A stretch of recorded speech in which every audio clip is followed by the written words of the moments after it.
She had nearly 2 million followers, charged up to $8,000 an hour, and called herself a licensed psychologist. But within weeks, Sadia Kahn went from being a trusted relationship coach to the subject of one of the biggest scandal storms of the year. It all started with one leaked audio that raised the question of, is anything that she said real? Now you may be wondering why you've seen this story all over the internet and why it's such a big deal right now. And the reason why is because what it says about who we can and who we can't trust. This wasn't some random internet personality. Sadia Kahn built an entire empire around her coaching brand, even charging up to $8,000 an hour for private sessions. She presented herself as a licensed psychologist and called herself a high-value woman who could help men master dating and transformation. With nearly 2 million followers across YouTube, TikTok, and Instagram, people didn't just buy coaching, they believed that she could deliver what she claimed. But we've seen this time and time again when countless other relationship gurus have been exposed for breaking the very dating rules that they've built their entire personas on. But for Sadia, the cracks kept getting wider. It all started when a leaked voice note from 2021 started circulating. In it, Sadia could be heard in a heated call with the wife of a man who she was allegedly involved with. She made comments suggesting that she could be with him on her birthday and even their wedding day. For someone selling self-control and high-value relationships at premium prices, this was a direct hit on her credibility. And soon after that, more receipts started rolling in, casting doubts if she was even a real psychologist to begin with. On her site and in interviews, Sadia presented herself as a psychologist and a relationship coach. But when critics pressed her for proof,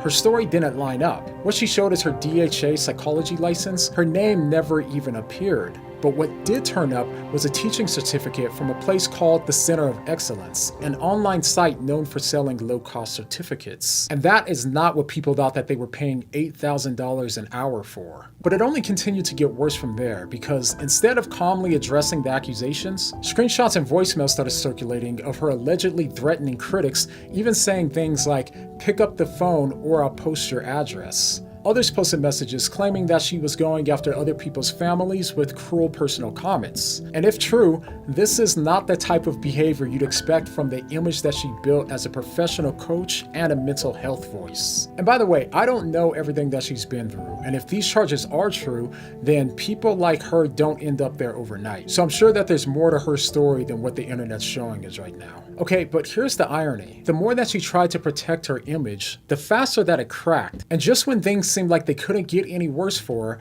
Abba and Preach dropped a new interview with her. She agreed to do the interview, thinking that it would help with damage control, but instead, it couldn't have gone worse. Abba confronted her with the leaked audio and questions about her credentials, and on camera, she admitted that she's never actually been a licensed psychologist, only that she had applied. I guess my question is, have you ever really had a DHA license in Dubai? I started applying for it, but then my career took off. And the longer that the interview went on, the more her explanations started to contradict each other. The only reason I don't have a DHA license is because when I first qualified, it expired. I didn't renew it because I was now online. I guess my question is, have you ever really had a DHA license in Dubai? I started applying for it, but then my career took off. That's what she said. She said that it expired. So instead of clearing the air, it made her credibility feel even more murky. The clip started spreading everywhere, and now it feels like the rest of the internet has turned on her. They weren't just asking questions anymore, they were delivering a verdict, and no one seems to be coming to her defense. This all shows just how fragile credibility can be. Since the interview, the collapse has been brutal. She shut down comments across her accounts, went dark on social media, and reportedly turned to defamation lawsuits against her critics, but none of that will be able to patch the thing that actually mattered. Just like Jesus said,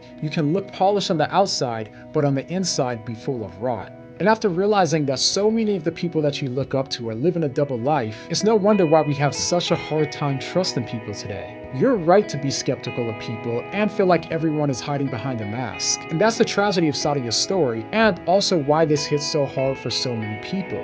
Because it wasn't just about her, it was about us. Every single one of us knows what it's like to hide, to cover up the parts of ourselves that we're scared that if other people saw, they would reject us. And I would love to sit up here and act like I'm better than her, especially as a Christian influencer. It would be easy for me to sit up here and act like I'm immune from wearing a mask, but the truth is, I'm not. I've got more flaws than I would ever want to admit, and I feel in ways that would make me cringe if you saw. And in hearing this, you could easily say that Christian pastors and leaders are some of the worst hypocrites of all, and you'd be completely right. We can absolutely be the worst. But that's also why the core truths of the gospel matter so much, because it was never about putting your faith in pastors or influencers like me. Every one of us is flawed, and every one of us is gonna let people down. But thankfully, the hope in Christianity isn't in leaders who wear masks. It's in Christ who never needed a mask.